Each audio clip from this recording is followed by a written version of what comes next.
A lover or somebody. Right. So now, let's absolutely talk about that. Okay, Steve McNair. Steve McNair, while in school, he had two children. He had two children by two different women. Now, I don't say that to disparage his character. It is what it is. He got married, and then he had two other children, right? So we've got 5-issue, okay? Now, we also have to think about these other two mothers.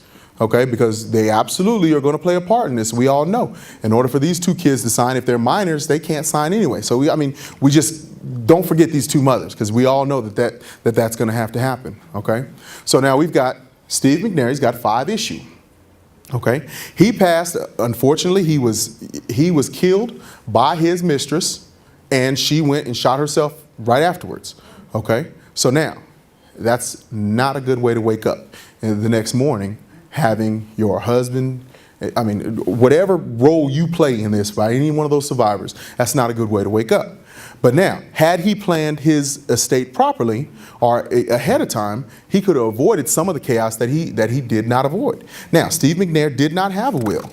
Okay, Steve McNair passed what they call intestate, and so there you go. So he passed, if you look at that first slide, the first slide said he passed July 4th, 2009, okay?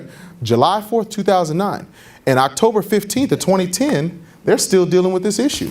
And in this article, it says Michelle, his wife, went to a judge and asked for permission for the judge to release $500,000 for herself and for the 4 boys, okay? Now, this is a nice woman. Only 2 of those are hers, right? You can imagine some people would not have made that same decision, right? You can imagine certain situations where they would just, hey, those ain't my kids, right? That is my money, but those ain't my kids, is it right? That's one position that some people could take, all right? And so you see chaos, right? Because imagine you got 2 mothers over here that can chaos, right? You can see where it can easily come, okay? And let's look at the time. January 7, 2011. They're still fighting over this. All right? They're still fighting over this. Now, in this article, it says Steve McNair had a $20 million estate. All right? So you're saying somebody who you hear all these stories about athletes that did poorly with their money. This guy had $20 million. He had a $20 million estate. And plenty of businesses and foundations and other things that will help regenerate wealth. But he did not have a will. He did not have a plan. Okay? And so by not having a plan, you automatically have a bad plan. Does anybody know who this guy is? James Brown, the godfather of soul. I got to say this again, because the first group heard this, but I got to say this again. I do not mean to disparage James Brown's character whatsoever. Okay? My grandmother loved James Brown so much, James Brown might be kinfolk. That's all I'm saying. Nobody's supposed to love James Brown like my grandmother loved James Brown. But that being said, I do not mean to disparage his character whatsoever. My grandmother, God rest her soul, grandma, I am not disparaging his character. But I will say his situation was a mess. Does anybody know anything about his situation? Alkanite? He wasn't an Alkanite, I guess. I guess he wasn't an Alkanite, see? Only what I've seen on TV. Okay, what'd you see? Real estate. It was a mess. It was a mess. That we got. He did not plan for this day. He had children. He had a wife with a new child. It just was a mess. Did you hear the first time? Was she here the first time? Okay. Did they even know whether that woman was? Baby, right. Is that right? Is that, wait a minute. Right, wait a minute. Now, is that the actual kid? All right, so let's talk about this. Now, again, Grandma, I am not disparaging his character. I'm just trying to educate, okay? Now, that being said, okay, James Brown, he actually had a valid will, okay? So he had a valid will. He had 6 children. Okay, I don't know how many children's mothers he had. I'm not, Grandma, I didn't research that. I don't know. Okay, it's none of my business. Okay, just know he had 6 children. Okay, now that being said, James Brown had 6 children, and in his will, he said he wanted to give half of his estate to charity, and he wanted to give half to be disseminated amongst his 6 children. Okay, so now he had a valid will in August of 2000. In December of 2002, he got married and had a kid with a woman, let's call her Miss Tommy, all right? Miss Tommy in December of 2002, so 2 years, year and a half later, all right? Now, I say married because at the time he got married to Miss Tommy, he was actually already married, okay? So he was actually married at the time, okay? So now, I'm not going to get into all the issues that happened with that, but I'm just going to say he was already married at the time. So now, in some point in 2004, he got some legal advice. That's when he found out about this marriage. So, 2004, he finds out about this, and he gets legal advice. Hey, you got in order for you to do right, you got to post this out and make sure that everybody knows that you don't agree with this. So he took out an ad. Hey, I don't agree with this. You know, the situation. I want this wedding annulled. This, that, and the other. All right. So now, James Brown. After that. Imagine how those 6 children feel about James Brown and this Miss Tommy, right? Do you think they have a favorable opinion about her or not? All right, clearly not, right? So now, eventually, James Brown did go back and he moved in with the woman. So when he passed December 25th, 2006, he was actually living with Miss Tommy, okay? So now,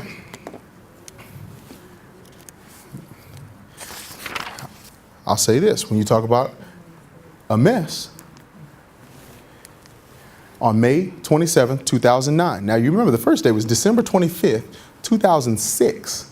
Now, May 27, 2009, a judge rules that half the estate goes to charity, like he said, and amongst the other half, they're going to split it 50-50 between the 6 children and Tommy and the new baby. Ooh, that's interesting. I bet you these 6 children are a little upset about that. Why are they upset? Number one, because, you know, she deceived their father. But number two, we got a $100 million estate, as it shows right here. All right, so we're sitting here looking about $25 million that gets split.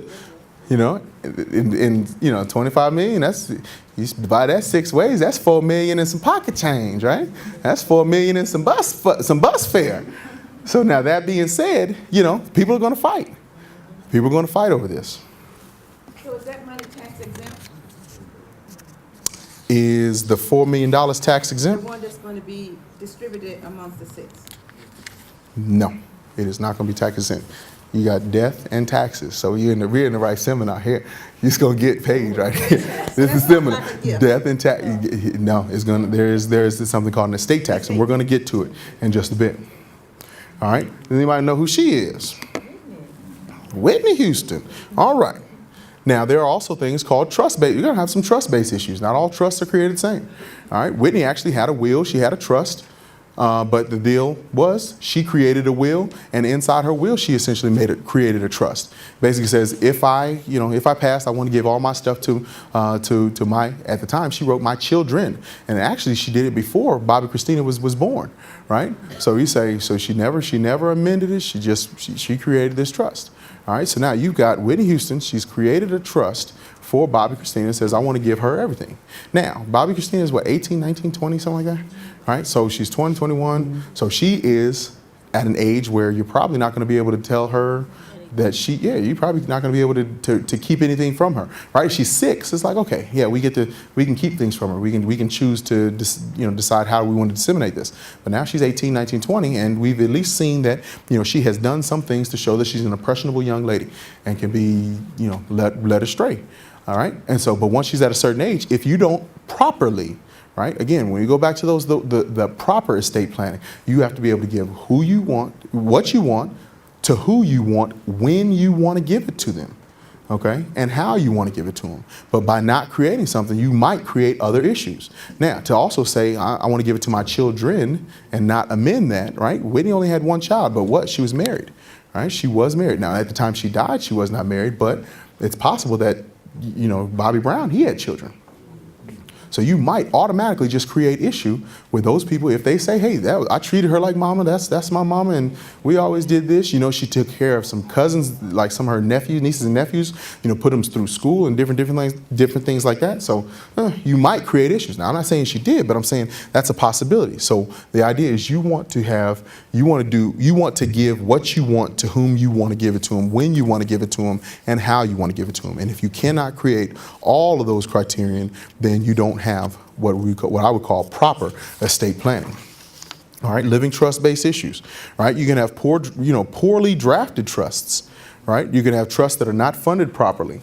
And so what I mean by poorly drafted trusts, I mean, I literally was dealing with a trust this last week where somebody had said, they gave me a trust, they gave me a will, and they said, I want you to review these things, right? And so when I went to review them, I sat down and looked and I saw a few issues and I'm like, oh, the chaos that they thought that they were going to avoid, they absolutely did not avoid. Because in this same document, in these two different documents, the trust and the will, they actually both name some of the same stuff.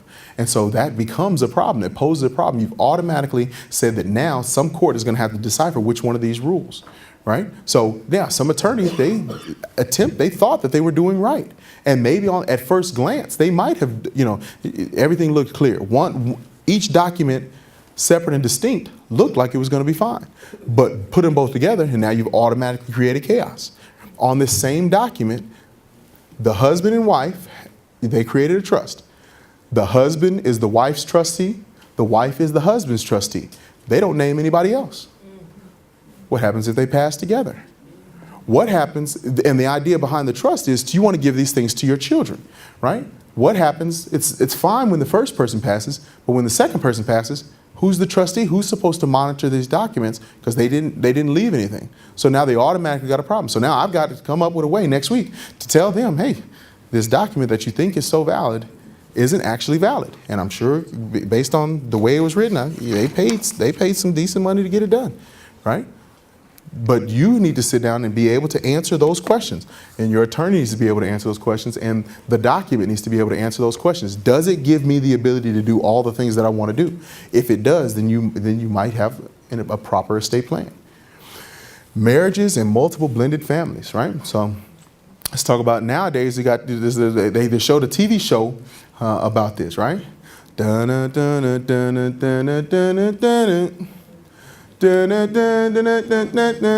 Somebody back there said it. What is that? The Brady Bunch, right?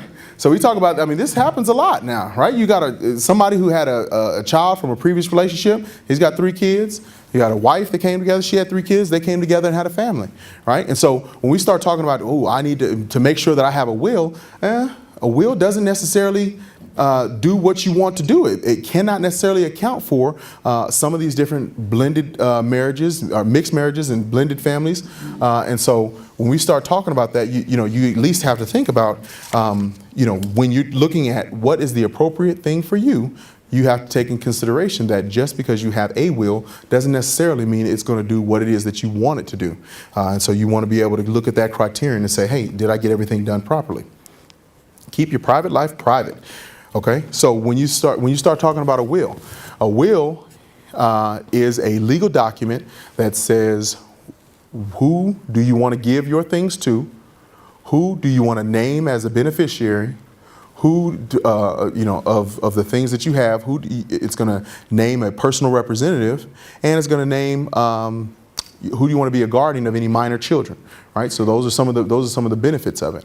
Okay, but now the problem with it is, once you have a will, in order to disseminate those different things to the people that you want to give it to, you have got to go through a probate process, right? And when you talk about the probate process, that's an open process. You got to go to the court and you got to say, hey, judge, this is what was in my mother's estate when she passed. All right. And so this is what was in my father's estate when he passed, or a brother or sister. All right. And so everybody's going to be able to look at it, right? Like it's an open document. All right, so let's just say your brother had 19 cents to rub together. Everybody's going to know what his 19 cents that he had to rub together. They're going to know about his debts and his liabilities, and creditors are going to have access to those different funds.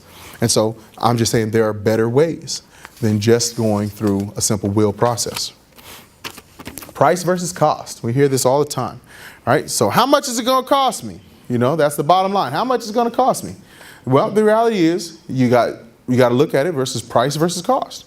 If the chaos that Steve McNair and his family ensued, the chaos that Whitney Houston and her family ensued, the chaos that James Brown and his family ensued, do you think there's a dollar value that they would have paid to be able to make sure that they got rid of that?